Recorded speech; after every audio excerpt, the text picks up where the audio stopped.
sessions we had with adult patients last year were some of, I think, everybody's favorite. So thank you all for being here and for agreeing to share your experiences. So we'll keep this. Thank you.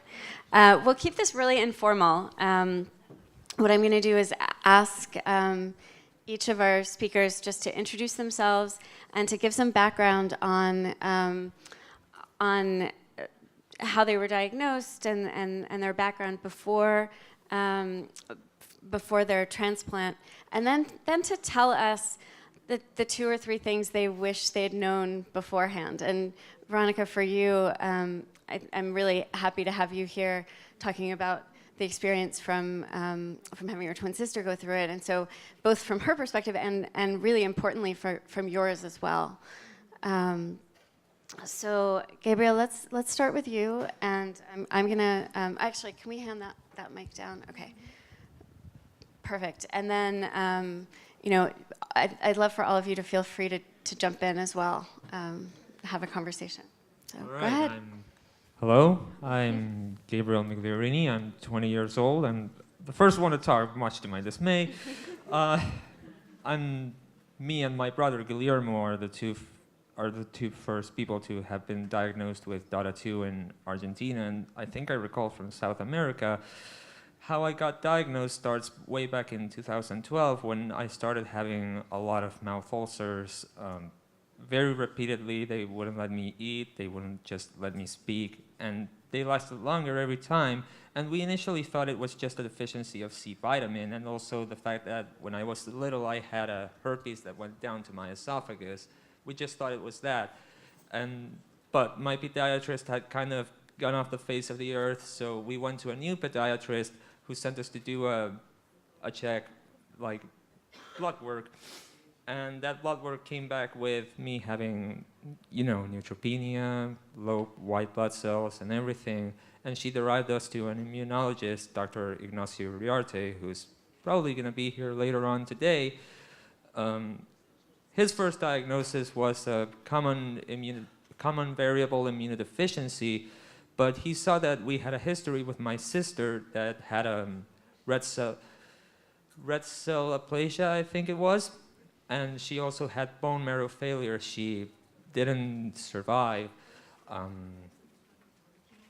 But he had that as a prior, so he thought it was something genetical. So he sent off some blood tests to Germany, and then that university in Germany, that those blood tests sent it back to the Duke University in California, where they confirmed it was the DADA2 mutation. And I realized that I needed a transplant early in 2017 when I started seeing blood in my depositions when I went to the bathroom, and the bone marrow biopsy that followed after that showed that I was beginning to wear it out. So yeah, we initially thought that we would do the transplant back in Argentina, but nobody really knew anything. But luckily our doctor managed to get in contact with Chip Chambers, who then connected us with the doctors at NIH, who then started arranging everything up for the transplant. And really the only thing I wish I knew before the transplant was how complicated it was going to be, because I really thought it was just going to be like getting IVIG, and I was wrong, needless to say, and to keep it short. All right, my name is Liz Henley.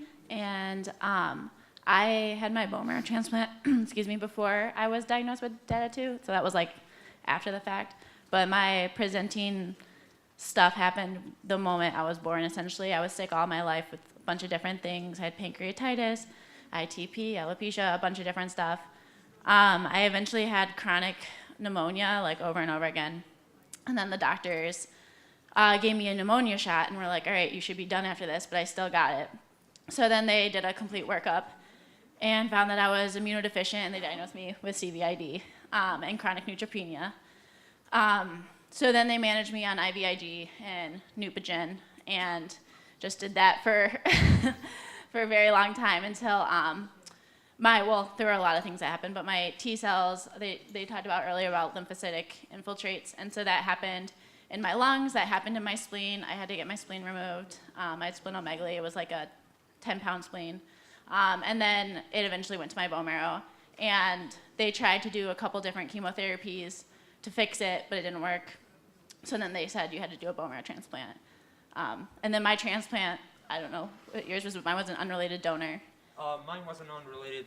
Mine was an unrelated donor too, from Germany. Oh, same. Yeah. He's Spanish. He's from Spain, but he lives in Germany. So, yeah. But yeah, so that was pretty cool, and to get to meet your donor is pretty awesome. I still haven't gotten to meet mine. It's still gonna be like 1 or 2 more years before I do that. Do you write each other? What? Do you write each other? No, I actually haven't even written to him yet. I should probably do that. Yeah, Alejandro is my donor, and we wrote back and forth for a while, and then after 2 years, we got to meet. That's very cool. Yeah, it was very awesome. Things I wish I knew going into transplant.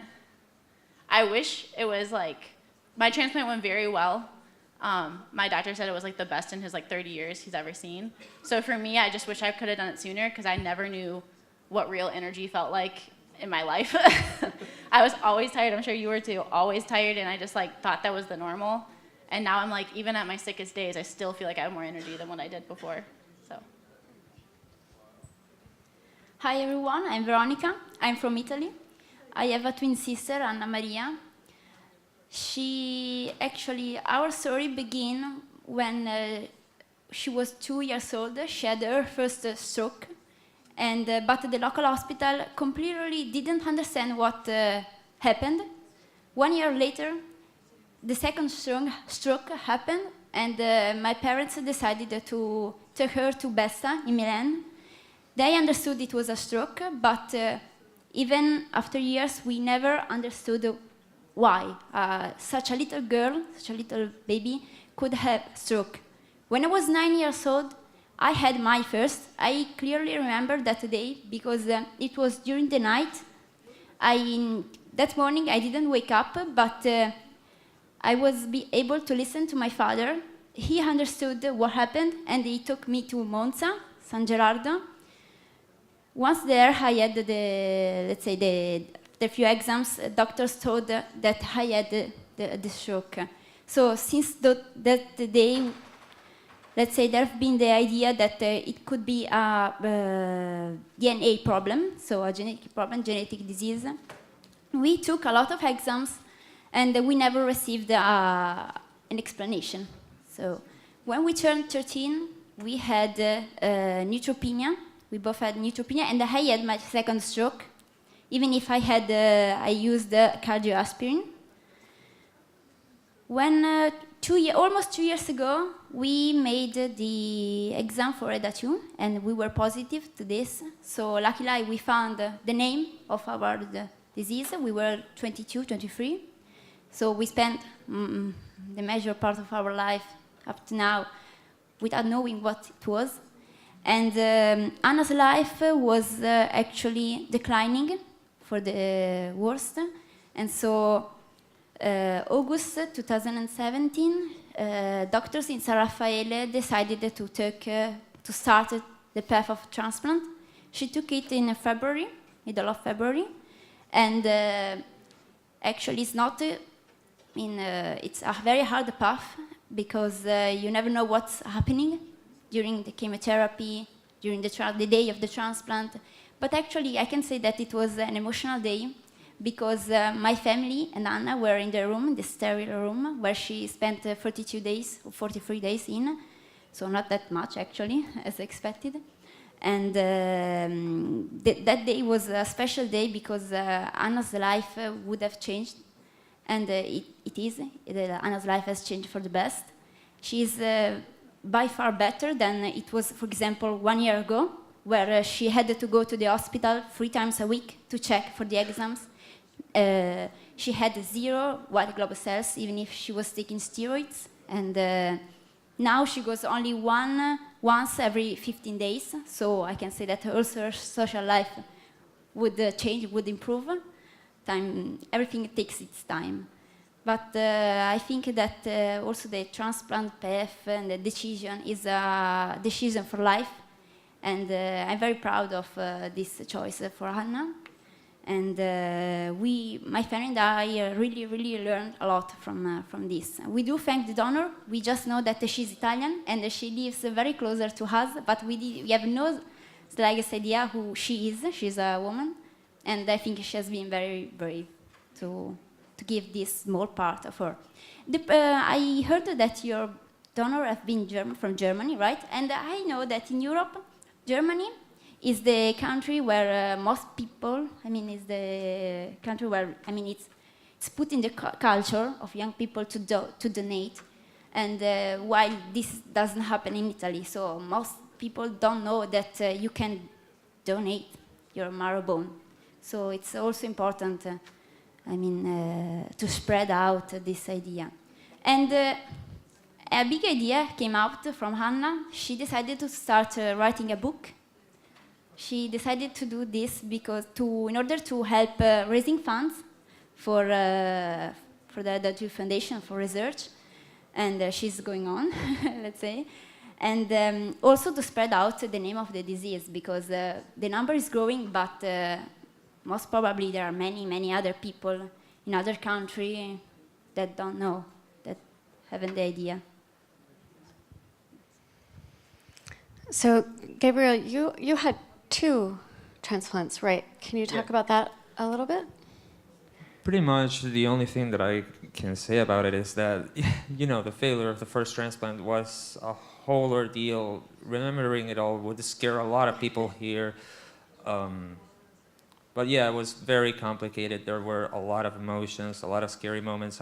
My brothers always talk about how they arrived together and they saw me lying in bed with problems in the liver, all kind of beaten up and everything. And the day where they announced you're going to need a second transplant, it was demolishing. But right now I can luckily say that I'm recovering well from the second transplant and it's been successful. And the perspective of not having to stuck myself 3 times a week with Nupagem and things like that is pretty nice. It's also nice to go back to normal levels of neutrophils. So I don't have much to say or much that I can say at the moment. Okay. Are there questions from the audience? Yeah, hang on. I'm going to come to you. Bueno, vas a tener que traducir porque esta es una pregunta para vos. He'll translate you. Las chicas o vos sienten realmente que empezaron una nueva vida. Entiendo que vos todavía estás en medicación y todo eso, pero sienten que empezaron una nueva vida. He's asking if we feel that we've started a new life with this transplant, and quite honestly, I do feel like I have started a new life. It's a very slow start for me personally because I'm still on medications, I'm still recovering and everything, and sometimes it does get pretty frustrating, but it's a whole new a whole new perspective that I have, that I will be able to raise awareness of this, and I will also be able to carry out my projects, be with friends, do the things that I generally want to do. So I don't know what the girls will have to say about it. For me, yes, 100%. I would say it's like a new life. It's like a chance I've wanted, because being with CVID, I'm sure you can relate, like I was always worried about infection. If anyone's sick, I was like for sure to get sick, and it always sucked because I always got 10 times worse than whatever they got. But my dream was always to become a doctor. So I was like, all right, how are you going to deal with sick patients all day and then also protect yourself? So through my transplant, I was able actually to apply to medical school. I'm in medical school now. So.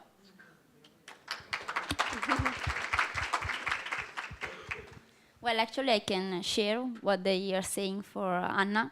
Anna is starting her new life. She will never have to go to the hospital anymore after the end of this path, while I will do, because I'm taking a lot of medicines and injection as well. And what I hope is to find a definite solution for all of us, whether it's a transplant, whether it's a gene therapy. I hope it will be a gene therapy, because I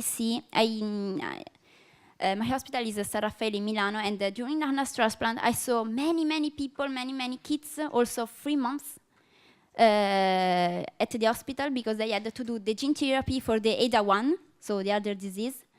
And I do hope that there will be a definite solution for all of us because, you never know, as we have the other doctors and scientists have said during this morning, you'll never know if you will have a stroke, you will have another development, you will never know what will happen. So living also under this condition is not easy. I mean, I know that Hannah will be okay for the rest of her life, but what about me?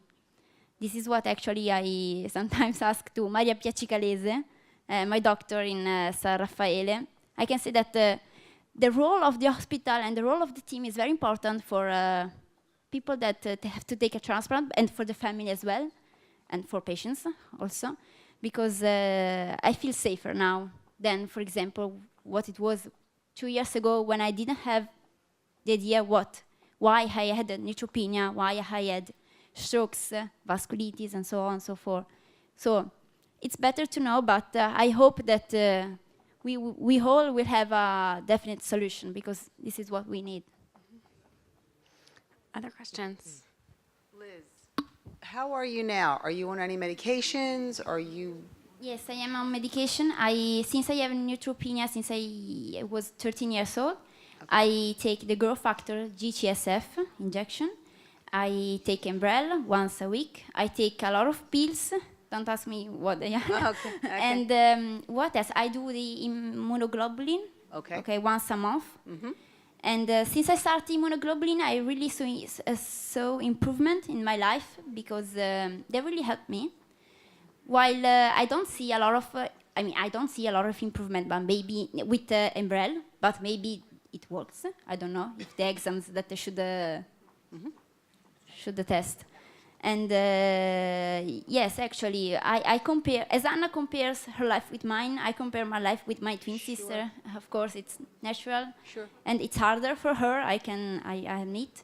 But she will never had a lot of problems or just thoughts to have, problems, disease, etc. While I will have to face every day, have to pay attention on, Exactly, going yes.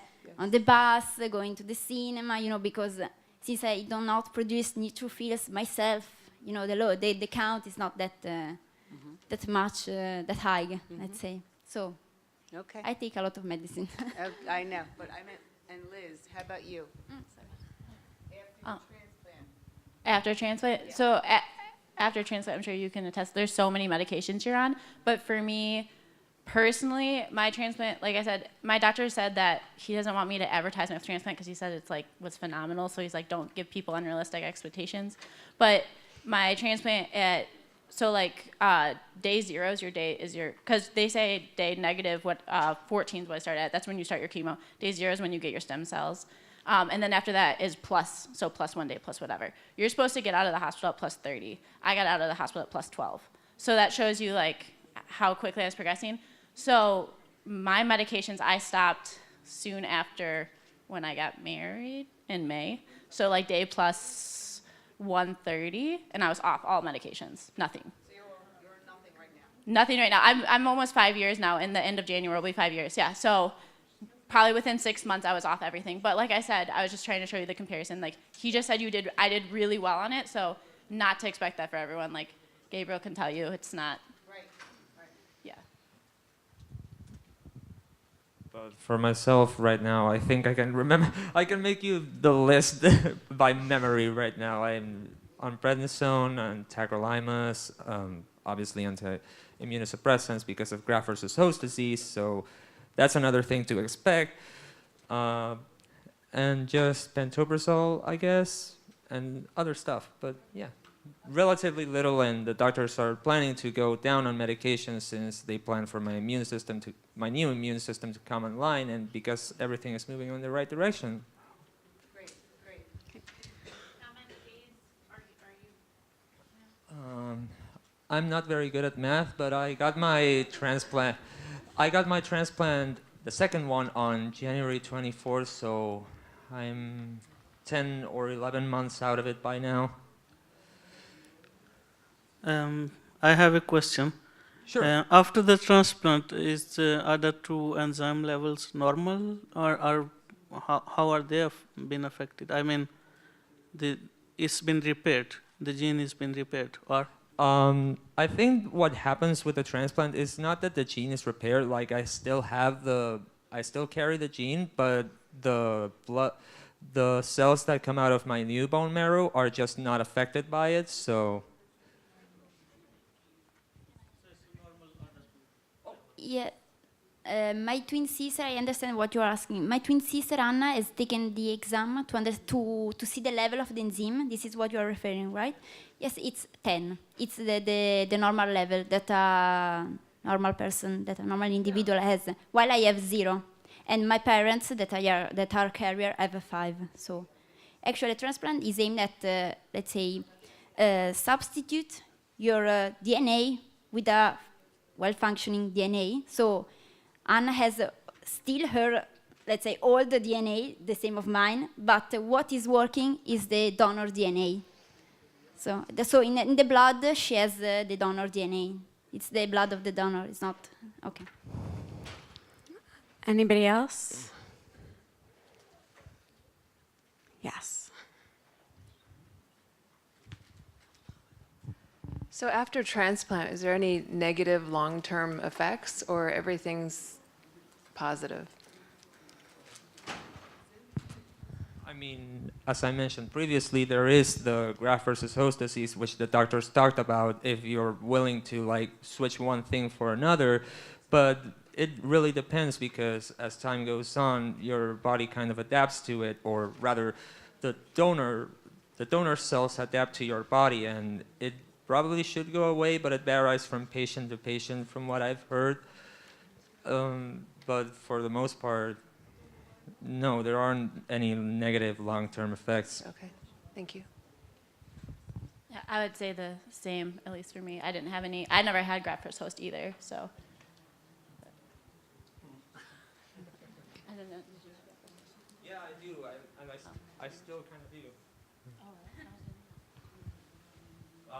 No, actually, I still have some degree of graft versus host on my mouth, but everything else is okay. Like luckily they did not detect it on my gut nor my eyes, and I touch wood, not on my lungs. Good. Any other questions? Yes.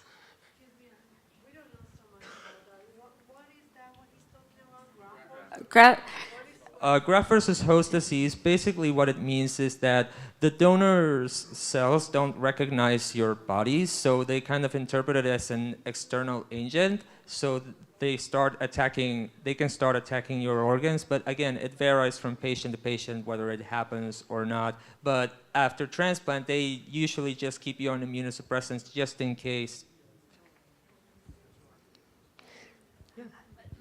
My twin sister is not showing by now this effect, except the first 7 days she was home. We saw that on her chest she had spots, so we phoned the hospital, and she simply raised the pill to, let's say, to avoid. It was the start of, let's say, of a graft of this rejection, but since that day she never showed any problems on this, let's say. So when you were deciding to do it, was it difficult to decide, or was it sort of not a choice at the point where it was being recommended? For me, it was pretty much not a choice, really. The only other option that I had is, as I always put it on raw terms, to be studying one day or be hanging out with my friends, and suddenly I would just start bleeding nonstop. And so, yeah, I just pretty much decided to go along with it, and also because I wanted to have a life without a disease. Yeah, I would say it wasn't a huge choice. It was, when my doctor talked to me, he was like, we can probably keep you alive for 5 more years, or you can do a bone marrow transplant. So I was 23 at the time. I'm 27, so that would have been next year. So it just didn't make sense for me to be like, yeah, I'll wait 5 more years. So. I think it's not an easy decision, as they affirm. I remember the day that announced the Anna, you need a transplant. I was there with her. She looked at the doctors. I think somehow she expected it. The doctor told her, Anna, you need a transplant if you want to live. Decide. You do a transplant and you live, or you don't take a transplant. You are going to stay 1 year at the hospital, let's say going on and back for 1 year. But I expect you will live for only 1 year, and then most probably you will die after 1 year. And so I remember she started crying, but she said yes. And I can say that I remember my parents' tears for this announcement, but I remember she has been very decisive, very strong, and she has been the anchor for all of us. And I think that this experience, this decision made her stronger, and she makes her realize what the essential of life, what is important in life. So what are the barely problems in life? So she has saw people dying. There was a girl, she took a transplant like 2 weeks before her for a completely different disease, but she never went out of that room. She died. And I remember Anna was desperate for her. While Anna was already home, and Pamela, the other younger girl, didn't did it, so she died. And you understand a lot from life, what is important, what is not. So I have another of course, question. it's not an easy decision, but it's a decision for life, as she say always. My other question will be, what plans did you have before the bone marrow transplant, and what for your life, I mean, and what plans you have now? For With Anna. yes, For what Anna. plans Hannah have now, and what plans she has before she had. So the plans before the transplant, before the announcement, and the. What was she thinking to do with her life, and what is she thinking to do now, after? Well, before the transplant, as I said, she had a declining process. So every year passed, it was a declining process.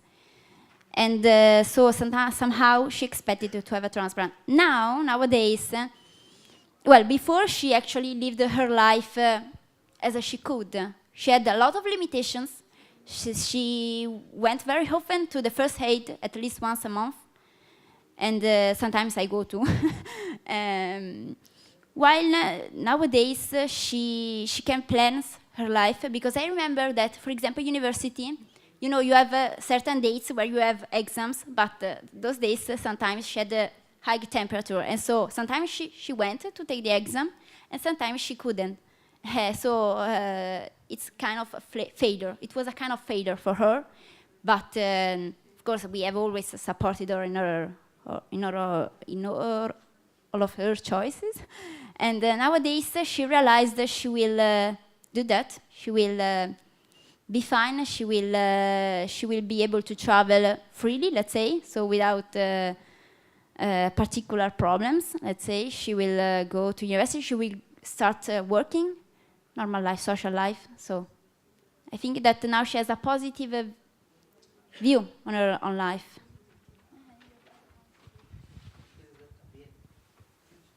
I pretty much have the same plans as before, and you know it. I mean, we've talked pretty extensively about it, you and I. Just studying marine biology, going to university, and yeah, becoming actually independent too. So that sort of helps. Before transplant, things I couldn't do before that I get to do now, like traveling, like she talked about. No, plans. Like plans. Having kids or... Oh, having kids and stuff? Okay. Well, I was engaged when I found out that they diagnosed me with aplastic anemia. So, and then that's when he told me, like, I can keep you alive on medications maybe for 5 years, or you can do a transplant. So I got married, like day plus 100. I was bald at my wedding. That was great. And yeah, we'll hopefully have kids in the future. I guess like right now I'm focused on school. Yeah. Do you know yet what kind of doctor you want to be? No, I was thinking HEMOC just because of my history, but I don't know, no. Okay, wonderful. Oh, I would like to underline that one of the most important roles have been covered by her boyfriend, because you told that we are engaged and you're married. You got married. So I think that people around you are very important during transplant, before, during, and after, and friends as well. But I do think that her boyfriend has made a great job, let's say, with her. Has been somehow more able than me to understand Hannah, because I am inside the situation while he's a bit outside.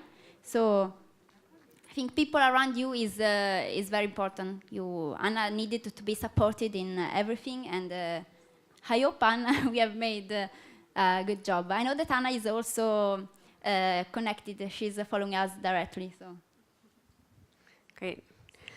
Thank you. Oh, one last.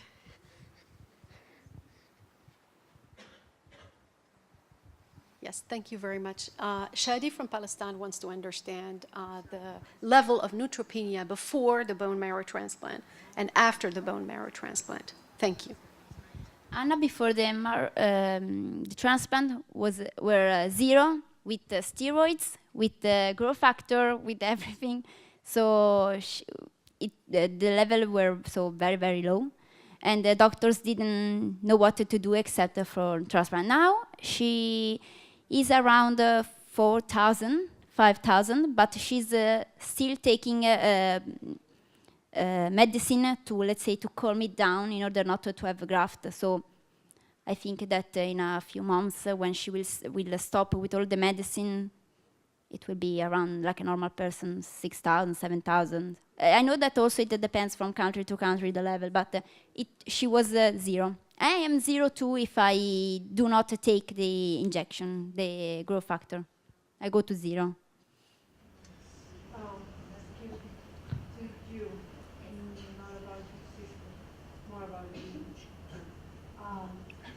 You were saying this was her levels of neutrophil even with injections and all that. So the difference between your case and her case is when you put these medicines, your neutrophils goes to normal level? Yes, Anna's been, let's say, had to take a transplant because even if with the steroids and everything, didn't work. So she completely stayed at 0 or 100. While with when I take medicine, it works. So my transplant still is working. I need medicine, but I'm doing well with medicine. Yes. So this is why the doctors decided for me not to take the transplant. But they actually recommended me. I go to the hospital once a month for the immunoglobulin, so for the therapy. And I was worried because I am worried because I have been told that both me and my sister follow the same trend, even if, as I just described, we have had similar symptoms in different stages of our life, but we follow the same trend. So they do not exclude that one day, we don't know when and why, probably I will have to take the transfer, but they don't know. So for this reason, I go to the hospital once a month in order that if something changes, they know what I have, they know what to do, and they simply makes me feeling safer. So with the medicine, what is your levels right now? 6,000, 7,000, yes. So yes, they are completely normal level. I saw actually this improvement since I started with immunoglobulin. Before I started it they were around 3,000, 4,000, so almost normal level. So since I started August 2017, I started with immunoglobulin.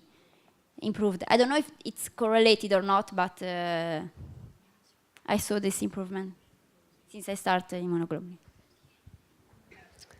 Okay, I think that's it. Thank you so much, all of you.